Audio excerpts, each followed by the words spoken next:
Avez-vous déjà pris le temps de réfléchir à la quantité d'angoisse que vous ressentez à cause de votre obsession pour le contrôle?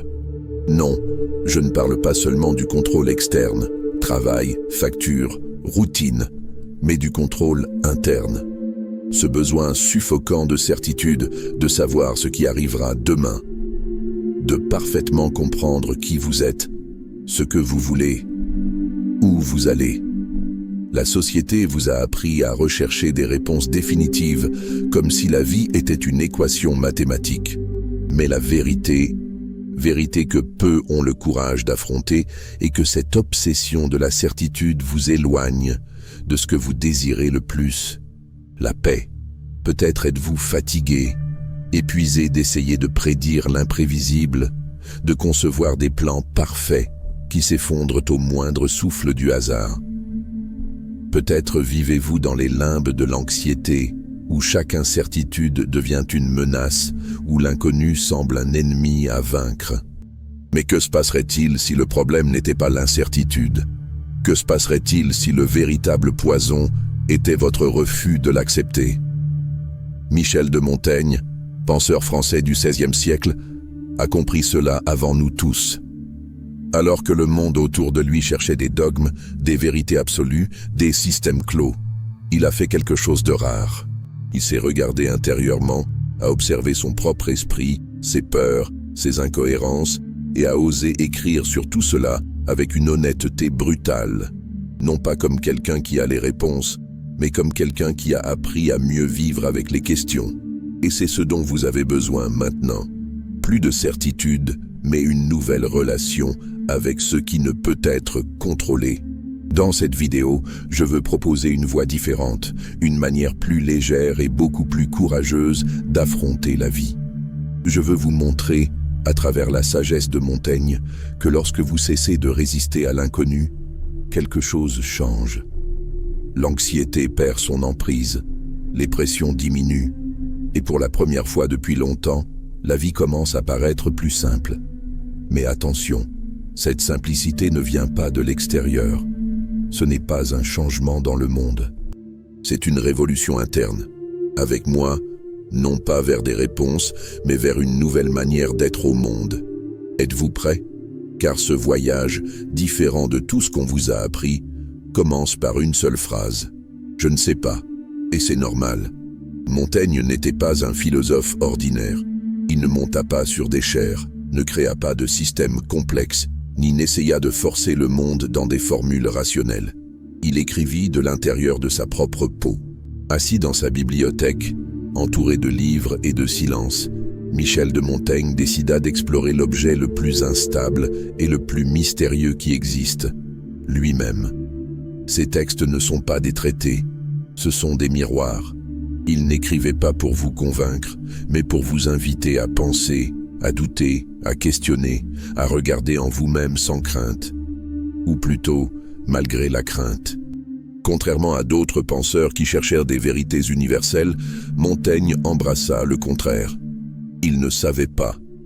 Et plus il vivait, plus il réalisait que savoir peu du monde, et encore moins de lui-même, n'était pas un défaut. C'était une sagesse rare. Que sais-je? Demandait-il constamment. Que sais-je? Non pas comme une provocation, mais comme un point de départ, car admettre son ignorance pour lui n'était pas un échec intellectuel. C'était une libération.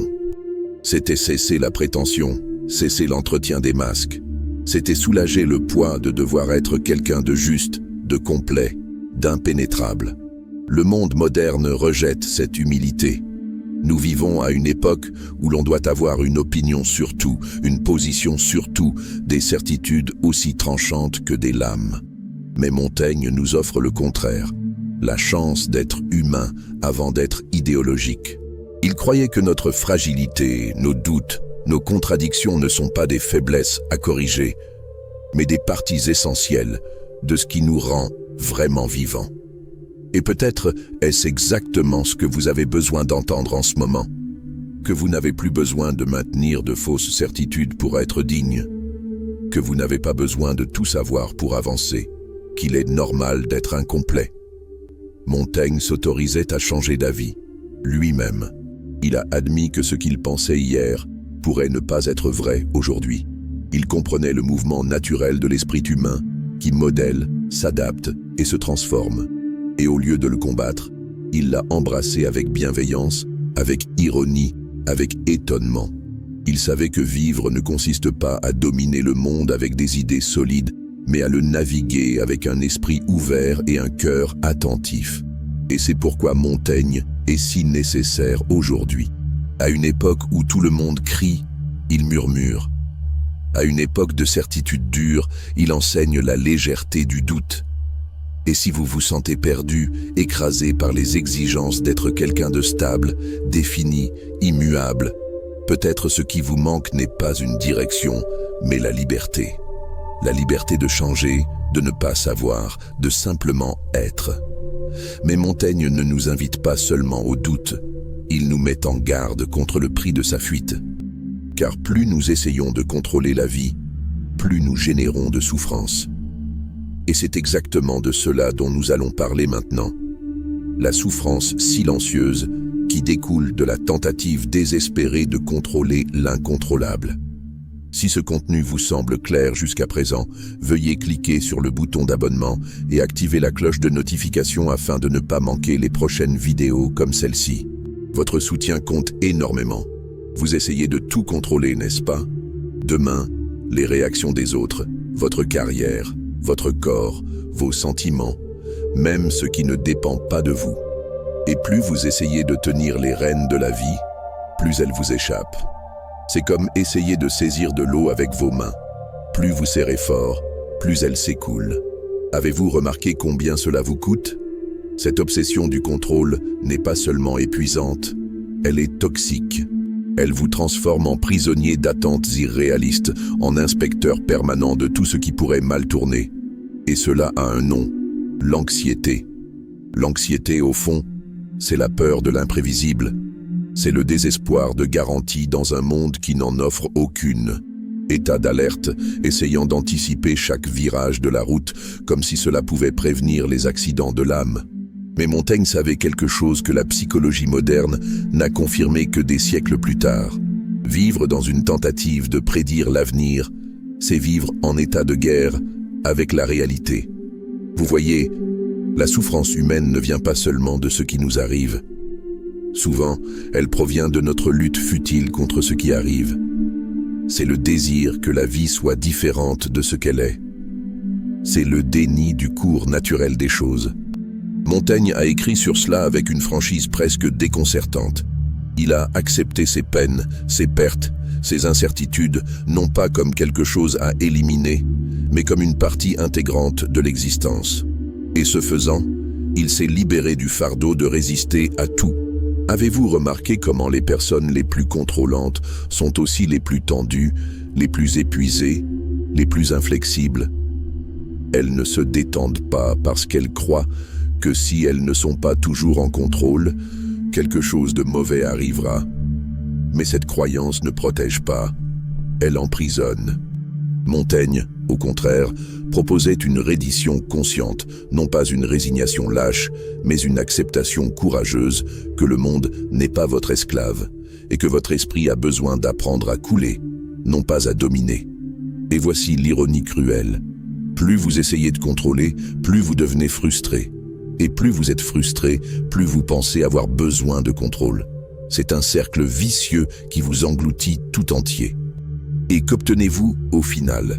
Un corps tendu, un esprit épuisé et une âme sans paix. Montaigne nous montre une autre voie. Bien vivre ne consiste pas à tout contrôler. Il s'agit de savoir coexister avec ce qui ne peut être contrôlé. Mais comment fait-on cela en pratique? Comment apprend-on à vivre avec l'imprévisible sans se perdre dedans? La réponse réside dans l'attitude même de Montaigne envers la vie. La pratique constante de l'autoréflexion, non pas comme un moyen de s'analyser froidement, mais comme un rituel d'écoute intérieure profonde. Le monde criait au secours des certitudes.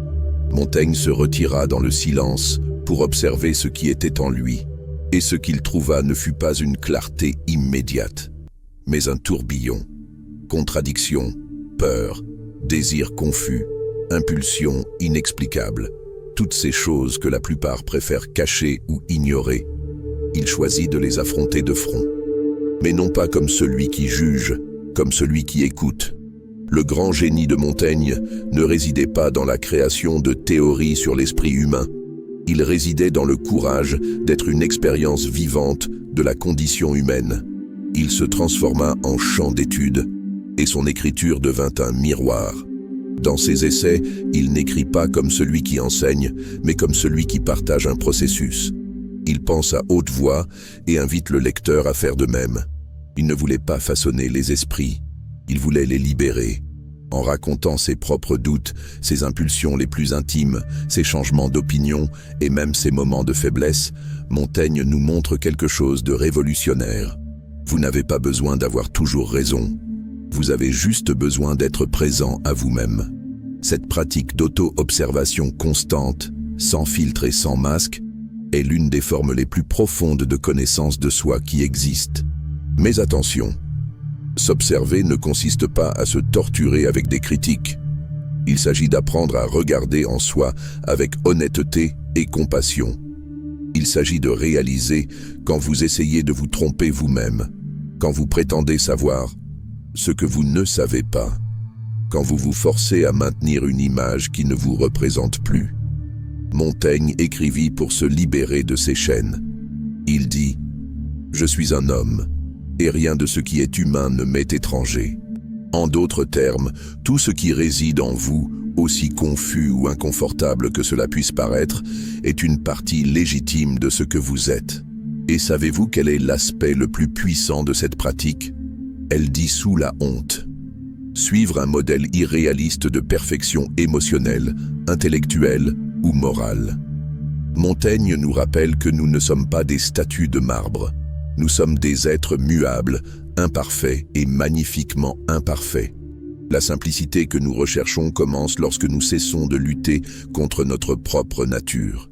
Et voici une clé puissante. Cette acceptation n'est pas de la passivité. Au contraire, c'est la première étape vers toute véritable transformation. Car seuls ceux qui se voient clairement peuvent changer authentiquement.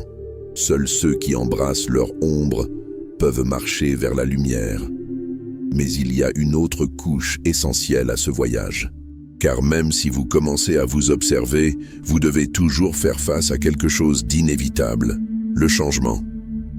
Rien en vous, chez les autres ou dans le monde ne reste fixe. Et tant que nous ne comprenons pas cette vérité et n'apprenons pas à vivre avec, nous continuerons à souffrir. C'est de cela dont nous allons parler maintenant. Si vous appréciez cette vidéo jusqu'à présent, veuillez prendre un moment pour cliquer sur le bouton « J'aime ». Cela aide vraiment l'algorithme à montrer ce contenu à plus de personnes qui pourraient en bénéficier. La plupart des gens vivent comme si la vie devait être une ligne droite, comme si un jour, en acquérant certaines connaissances, une certaine stabilité ou un certain succès, tout finirait par se mettre en place. Comme s'il y avait une destination où tout cesserait de changer, où les sentiments se stabiliseraient, où les doutes disparaîtraient et où les choses prendraient un sens. Mais ce fantasme, vendu par les religions, les écoles, les gourous et même la culture d'entreprise, est précisément ce qui nous éloigne de la réalité et de la paix. Montaigne a vu cela avec une clarté rare. Il savait que tout dans la vie pulse et coule. Nos pensées changent, nos corps vieillissent, les gens vont et viennent. Nos désirs se transforment, nos certitudes se dissolvent. Rien n'est fixe, rien n'est garanti, rien n'est définitif. Et essayer de vivre comme si c'était le cas, comme si la vie devait être prévisible, immuable, contrôlable, c'est préparer le terrain à la frustration, à la souffrance et à l'effondrement émotionnel. Le changement n'est pas un accident, l'essence de l'existence, et plus nous y résistons, plus nous devenons rigides, amers et déconnectés du présent. Montaigne acceptait ces changements comme faisant partie de son humanité. Il savait qu'être parfois incohérent était un signe de croissance, que changer d'avis était un signe de courage, que lâcher une vieille pensée, même pour une autre tout aussi incertaine, était un pas vers la clarté. La constance est une vertu des esprits mécaniques, déclara-t-il de manière provocatrice. Pour lui, bien vivre ne consistait pas à s'accrocher à une identité fixe, mais à danser avec l'impermanence. Avez-vous remarqué comment la plupart de vos peurs sont liées à la possibilité du changement? Peur de perdre quelqu'un, peur de perdre un emploi, peur que les choses changent. Mais que se passerait-il si, au lieu de résister, vous commenciez à embrasser ces transformations comme faisant partie du processus naturel de la vie, comme Montaigne l'a fait? Et si vous cessiez de considérer chaque transition comme un échec et commenciez à la voir comme une évolution? Accepter le changement ne consiste pas à se conformer. Il s'agit de cesser le combat contre le flux de la réalité. Il s'agit d'apprendre à surfer sur la vague au lieu d'essayer de barrer la mer. La légèreté que tant de gens recherchent ne vient pas d'une stabilité forcée, mais d'une flexibilité intérieure, de la capacité à lâcher prise, à s'adapter, à renaître. Montaigne avait compris cela avant son temps. Et peut-être commencez-vous à le comprendre maintenant. Mais reconnaître le changement comme naturel ne résout pas tout. Il faut savoir gérer cette instabilité de l'intérieur. Comment maintenir son existence au milieu du doute, du chaos et de l'inconnu sans devenir fou. C'est là que la philosophie rencontre la pratique et où Montaigne nous offre un chemin. La construction d'habitudes mentales, de rituels internes qui nous aident à mieux vivre avec l'incertitude. La philosophie est inutile si elle ne touche pas la vie réelle. Montaigne le savait. Ces textes ne sont pas des réflexions abstraites. Ce sont des outils existentiels. Avec l'insécurité, avec le corps vieillissant, avec l'esprit défaillant. Et peut-être le plus grand cadeau que Montaigne nous a laissé fut précisément cela. L'idée que penser est un acte de survie, que réfléchir sur sa propre vie est une façon d'apprendre à la vivre avec plus de courage et moins de souffrance. Mais comment exactement vit-on avec l'incertitude? Ce n'est pas seulement une question d'acceptation. C'est une pratique constante, une rééducation de l'esprit. Et cela exige de la discipline. Non pas une discipline au sens militaire rigide, mais au sens de l'engagement envers sa propre liberté. Car bien vivre avec l'incertitude est un exercice quotidien. Voici quelques principes montaigniste qui peuvent véritablement changer votre façon de gérer la vie. Premièrement, remettez en question vos certitudes. Chaque fois que vous vous sentez sûr à 100% de quelque chose, arrêtez-vous, observez, réfléchissez.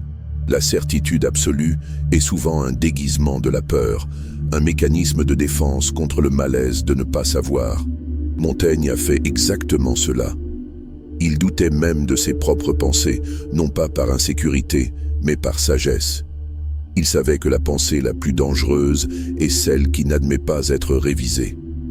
Deuxièmement, pratiquez l'auto-questionnement comme un rituel. Écrivez. Peu importe que ce soit un journal intime, une lettre qui ne sera jamais envoyée ou une note volante. Mettre ses pensées sur papier est un moyen puissant de rendre visible ce qui vous trouble. Montaigne a écrit des centaines de pages sur lui-même, non pas par vanité, mais pour se comprendre, pour organiser le chaos interne, pour rendre son propre esprit habitable. Troisièmement, embrasser l'impermanence comme principe organisateur. Planifiez, oui, mais sachez lâcher prise lorsque la vie change, car elle changera. La flexibilité est la vraie force. Au lieu de vous fier à des certitudes fragiles, apprenez à vous déplacer avec aisance. Adaptez-vous, reconfigurez-vous, réinventez-vous. Montaigne disait que l'homme le plus sage est celui qui sait changer avec les choses qui changent. Quatrièmement, cultivez l'humour face à votre propre fragilité. Oui, riez de vous-même. Profond. Il riait de ses propres incohérences, se moquait de ses peurs et ironisait sur sa vanité. L'humour est une façon de ne pas être écrasé par ses propres exigences. C'est une façon de dire « je suis humain et c'est normal ». Enfin, réservez des moments de silence pour être avec vous-même sans distraction. Pas de téléphone, pas de stimulation, juste la présence. La solitude était la plus grande alliée de Montaigne, non pas pour l'isolement, mais pour la clarté. C'est dans le silence que vous entendez ce que vous pensez vraiment. C'est dans la pause que l'esprit se réorganise. Et c'est dans cet espace intérieur que l'incertitude cesse d'être une menace et se transforme en terrain fertile pour de nouvelles possibilités. Mais tout cela, aussi puissant soit-il, n'a de sens que lorsque vous voyez la vraie valeur derrière toute cette pratique, la liberté. La liberté d'être qui vous êtes, sans avoir besoin d'avoir toutes les réponses. La liberté de vivre légèrement, même lorsque rien n'est certain. La liberté de vous appartenir. Et c'est précisément avec ce thème, la liberté intérieure qui découle de l'acceptation du doute, que nous allons conclure ce voyage. Parce que Montaigne ne voulait pas seulement que vous surviviez au chaos, il voulait que vous dansiez avec lui. En fin de compte, tout ce que vous avez essayé si fort de contrôler était, dès le début, incontrôlable. La vie n'était pas faite pour s'intégrer dans vos feuilles de calcul émotionnel, ni pour obéir à votre calendrier idéalisé.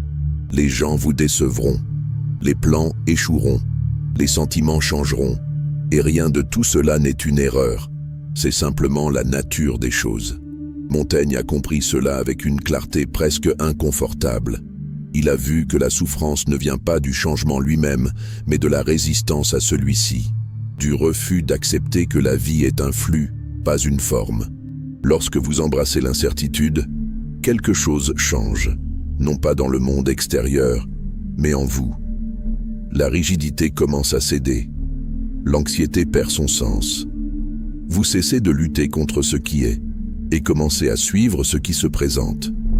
Ce n'est pas de la résignation, c'est de la sagesse, c'est la maturité émotionnelle, c'est la liberté, le fardeau de devoir tout comprendre, de ne pas avoir besoin d'une étiquette pour chaque sentiment, d'une explication pour chaque douleur, d'un chemin juste pour chaque choix.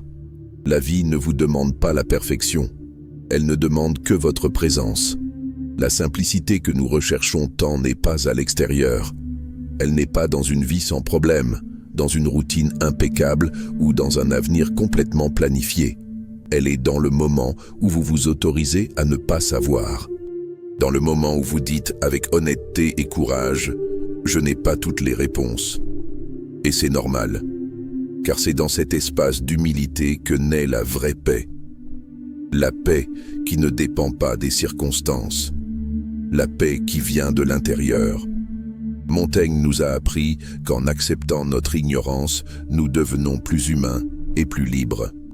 Et si vous êtes arrivé jusqu'ici, si ce message a trouvé un écho en vous, c'est parce qu'une part de vous est prête à lâcher prise sur le poids du contrôle, prête à respirer plus légèrement, prête à vivre avec plus d'authenticité.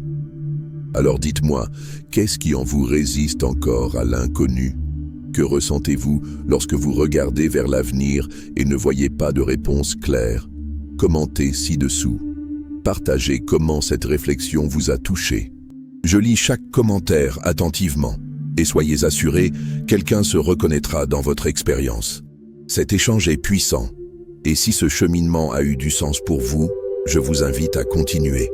N'oubliez pas de vous abonner à la chaîne et d'activer la cloche des notifications pour ne pas manquer la prochaine vidéo qui approfondira encore cette conversation que nous avons commencée ici.